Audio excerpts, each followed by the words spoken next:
AI-generated videos of legends are taking over the internet. Elvis singing again, Kobe giving speeches, Michael Jackson performing new songs.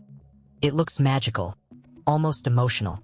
But behind that magic hides something serious: deepfakes. These videos aren't real. They're made by powerful AI tools that can clone a person's face and voice with stunning accuracy. At first, it feels like bringing history back to life. But think about it, what happens when this tech gets misused? Imagine a fake video of a celebrity or politician saying something they never did. That's already happening, and experts say complaints about deepfakes have doubled this year, according to the FBI. Some creators use it for art or nostalgia, but others use it to mislead, scam, or manipulate. And that's the real danger when you can't tell what's real anymore. Personally, I don't think deepfakes should be banned. Creativity should evolve.